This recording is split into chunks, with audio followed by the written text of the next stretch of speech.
fuera en el patio y se le acercó una criada diciendo: tú también estabas con Jesús el Galileo. Mas él negó delante de todos, diciendo: no sé lo que dices. Primera negación de Pedro a Jesús. Saliendo él a la puerta, le vio otra y dijo a los que estaban allí: también este estaba con Jesús el Nazareno. Pero él negó otra vez el juramento: no conozco al hombre. 2 veces ya Pedro niega al Señor. Un poco después, acercándose los que por allí estaban, dijeron a Pedro: verdaderamente también tú eres de ellos, porque aún tu manera de hablar te descubre. Entonces él comenzó a maldecir y a jurar: no conozco al hombre. Tercera negación de Pedro. Y enseguida cantó el gallo. Entonces Pedro se acordó de las palabras de Jesús que le había dicho: antes que cante el gallo me negarás 3 veces. Y saliendo fuera lloró amargamente. Un texto muy conocido, muy compartido en la historia de la fe, la negación de Pedro. Incluso muchas veces cuando ciertos hermanos vemos en ellos algunos comportamientos de negación a Jesús, pues a veces la gente hasta para justificarse dicen: pero hasta Pedro lo negó, buscando una especie de justificación y diciendo: pero, o sea, si yo soy menor o más débil que Pedro, pues ha de esperarse que yo también lo niegue. Y obviamente que son contextos, escenarios diferentes. Pedro negó a Jesús, y yo digo que lo iba a negar porque estaba escrito.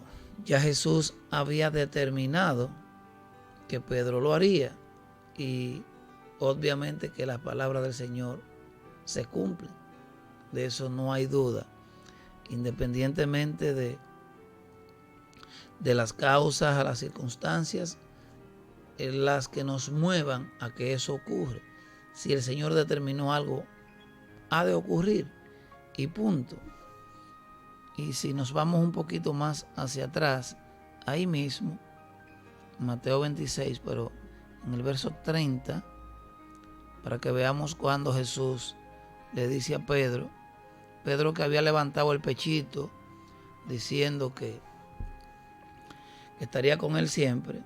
Ahí mismo Mateo 26, bajamos un poquito al 30, dice: y cuando hubieron cantado el himno, salieron al monte de los olivos. Entonces Jesús les dijo: todos vosotros os escandalizaréis de mí esta noche. Aquí en otra versión habla de negarle.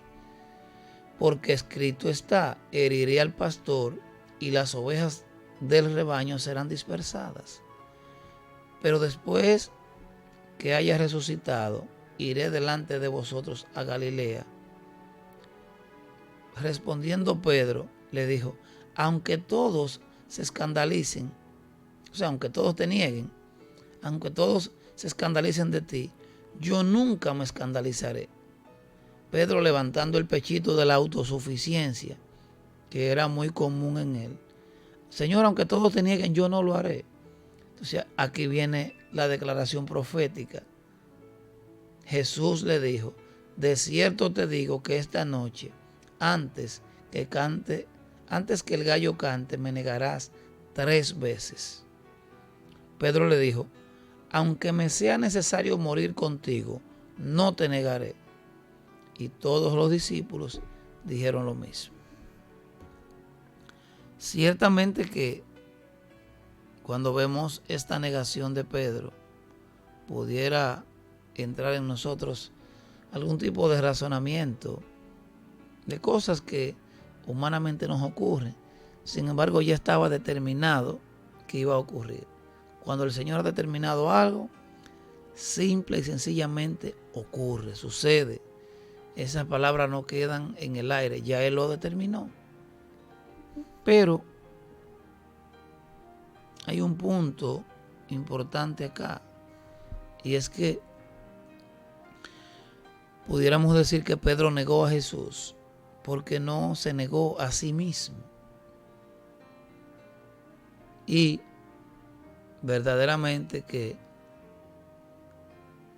nosotros, independientemente de las circunstancias en las que estemos, vamos a tener tentaciones, vamos a tener situaciones en las que pudiéramos estar de diferentes maneras, pudiéramos ser puestos a pruebas de diferentes maneras.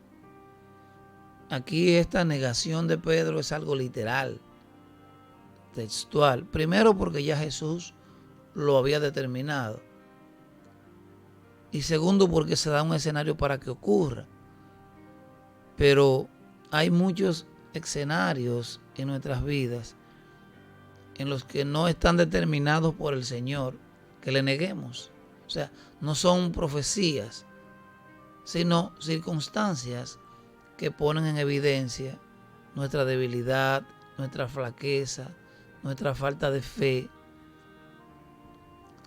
nuestra falta de comunión e intimidad con el Señor, de tal manera que cuando llega una oportunidad de nosotros demostrar que somos verdaderamente sus hijos, entonces ocurre lo contrario.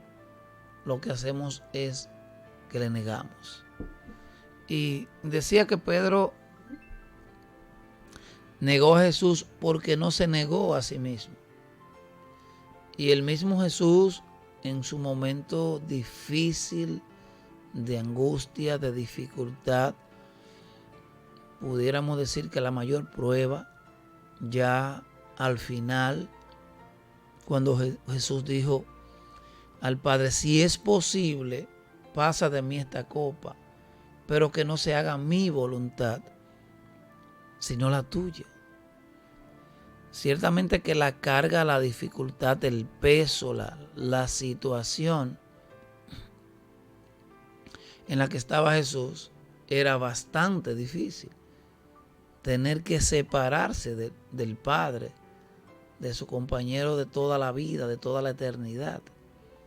Esa separación que nunca había ocurrido, y entonces tener que hacerlo por causa nuestra, por causa del propósito. Y Jesús, que fue 100% hombre, 100% Dios, en ocasiones manifestaciones humanas normales como tener hambre, cansancio, pero también 100% Dios, todo el tiempo con el enfoque al propósito para el cual vino a la tierra. Pues dice al Padre que, Señor, si es posible, pasa de mí esta copa. Como alguien pudiera decir, abriendo un paréntesis, negándose al propósito. No. Conectado al propósito, dice, pero que no se haga mi voluntad, sino la tuya. Y ahí se niega a sí mismo, niega su voluntad o su necesidad para conectarse, para alinearse al propósito del Padre. Y vemos a Pedro negar a Jesús literal y 3 veces, como tal Jesús había dicho. Sin embargo, nosotros hoy, y aunque estamos en el Evangelio y en el tiempo de la gracia, también negamos a Jesús con nuestras acciones. En la iglesia decimos amén a todo, pero desde que salimos comenzamos a negar a Jesús. Y esa negación es negando la palabra. La palabra que hemos recibido, la palabra que hemos entendido, la palabra que hemos aceptado, pero nuestros comportamientos, nuestro accionar, entonces opera diferente a lo que hemos escuchado, a lo que hemos creído, incluso hemos aceptado. Pero entonces nuestro comportamiento es contrario a esa palabra. Y comenzamos entonces a negar a Jesús. Y repito, no es una negación literal declarada proféticamente como ocurrió con Pedro. Es una negación porque existe en nosotros esa debilidad espiritual, porque existe en nosotros esa falta de madurez, esa falta de carácter, esa falta de un comportamiento que muestre que verdaderamente somos hijos de Dios. Y comenzamos entonces a negar a Jesús de diferentes maneras. Aceptamos cualquier cosa, nos involucramos en cualquier cosa.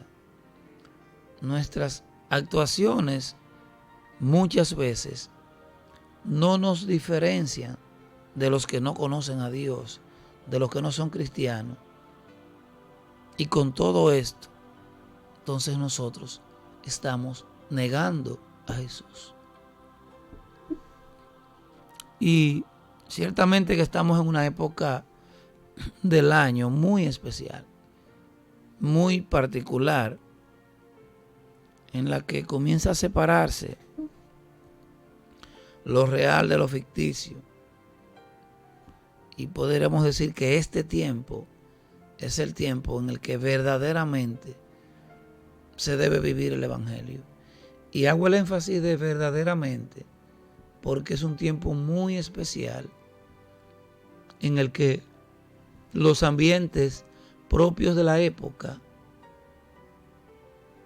tienden a que nos involucremos en muchas cosas, entremos en muchos afanes, entremos en muchas actividades, muchas de las cuales no estamos en contra, sobre todo el tiempo y el espacio de compañerismo, de compartir familiarmente hablando,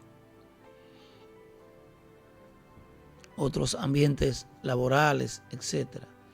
El tema no es el compartir o el compañerismo, es la manera como lo hacemos, es la forma en la que nos involucramos en cosas en las que no parecemos lo que somos. Parecemos cualquier cosa menos lo que verdaderamente somos. Nosotros somos hijos de Dios. Tenemos el ADN de Cristo en nosotros.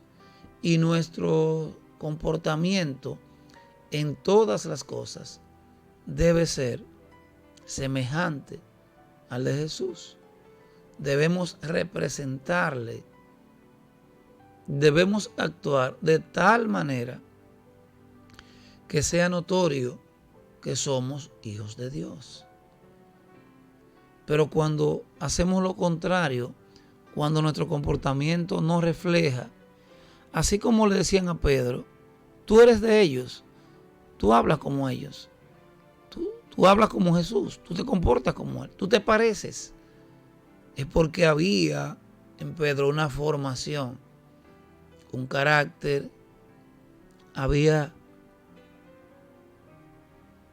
una serie de rasgos y comportamientos que reflejaban que había estado con Jesús, que había vivido con Jesús. Entonces, nosotros tenemos exposición a ambientes propios de estos tiempos, en los que se nos va la esencia de lo que somos y nos comportamos como lo que no somos, pero que ciertamente esas actuaciones nos llevan entonces a negar a Jesús.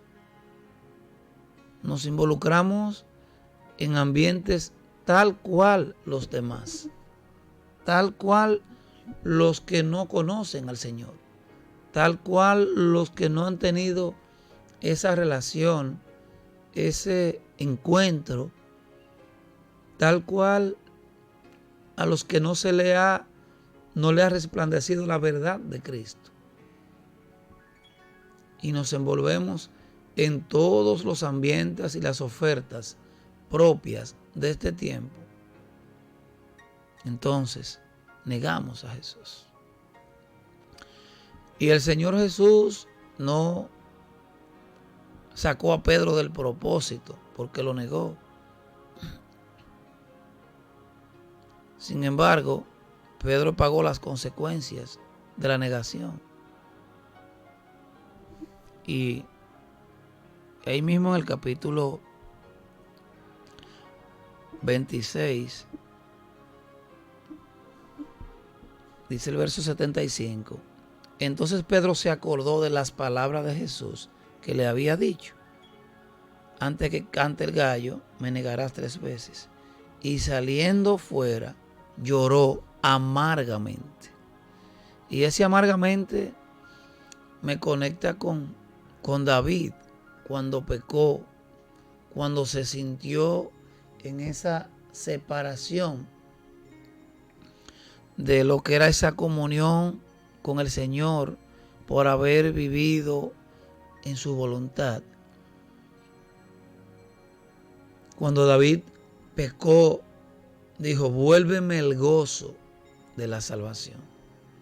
Y Pedro aquí, ese llorar amargamente, se le había ido el gozo de la obediencia. Se le había ido el gozo de estar a los pies de Jesús. Se le había ido el gozo de estar viviendo alineado al propósito. Pudiéramos nosotros desenfocarnos por algún momento y entrar en actividades y cosas que pudieran en lo humano traernos algún gozo por un momento dado. Eso puede ocurrir. Sin embargo, después entonces, por ese gozo entre comillas momentáneo, por aceptar la oferta, la tentación momentánea, entonces nos vamos a vivir una amargura larga, con el peso, con la carga de haber negado a Jesús. Y quizás, como Esaú, vendió su primogenitura por un plato de lentejas, por un plato de comida, por un plato de un trago, por un plato de una fiesta, por un plato de un ambiente cualquiera que sea. Lo negamos. Y Esaú estuvo con esa carga toda su vida. Perdió su primogenitura. Perdió el propósito. Se desvió, se desenfocó. Negó lo más grande que tenía. La promesa de ser el sucesor del Padre, de ser la cabeza de la descendencia de la familia a partir de él. Pero él lo negó. Y aunque el Señor, que conoce nuestros corazones, así como le dio al pueblo de Israel la oportunidad de tener rey según las demás naciones, y le permitió que lo escogieran, y escogieron a Saúl, conociendo el Señor cuál era el corazón de este hombre y cómo iba a terminar, el Señor le dio la oportunidad. Y Él nos da la oportunidad a nosotros de que conozcamos la verdad y de que incluso seamos expuestos al espacio en el que podamos fallarle. No sin antes conocer las consecuencias del error, las consecuencias de fallar, las consecuencias de desviarnos, de desenfocarnos del propósito. Y entonces que sea expuesta nuestra realidad, nuestra humanidad, nuestra manera de representar al Señor cuando tengamos la oportunidad de hacerlo bien, cuando tengamos la oportunidad de pasarlo en A, cuando tengamos la oportunidad de poder decirle: Señor, no quizás como dijo Pedro, aunque estos te nieguen, aunque estos te traicionen, yo no lo haré. No de esa manera, porque humanos somos y la debilidad en nosotros es muy evidente. Y el Señor conoce el corazón y sabe si cuando decimos algo lo decimos con la intención de ser vistos nosotros o de ser glorificado su nombre. Él conoce todas las cosas. Ni siquiera tenemos que decirlo. Lo que tenemos es que sentirlo y que en nuestros corazones haya ese deseo de no negarle, ese deseo de agradarle, ese deseo de que independientemente de las ofertas, independientemente del tiempo en el que estamos, independientemente de nuestra debilidad, reconozcamos que somos hijos de Dios, que le representamos a Él en el trabajo, en la escuela, en la casa, en todas las áreas y ambientes de nuestras vidas. Somos hijos de Dios. Y el tiempo, las circunstancias, el periodo en el que estamos, no pueden ser o marcar la diferencia para que nosotros nos comportemos como lo que no somos para Dios. Y ruego al Señor que fortalezca tu espíritu, que fortalezca tu fe. Y de igual manera oro por mí mismo, porque hombre soy como los demás y tengo los mismos espacios y oportunidades de fallarle a Dios. Pero que haya en nosotros el deseo, el sentir de no fallarle, de exponernos a los ambientes, cuales sean los que nos toquen, y guardar nuestras vestiduras blancas, limpias, en integridad delante de Dios. Porque el tiempo pasa, el periodo pasa, el momento pasa. Sin embargo, qué penoso que podamos contaminar el propósito. Y como Pedro lloró amargamente, como Esaú anduvo con la carga de haberse desviado, de haber menospreciado el propósito, nosotros seamos guardados para no caer en ese espacio.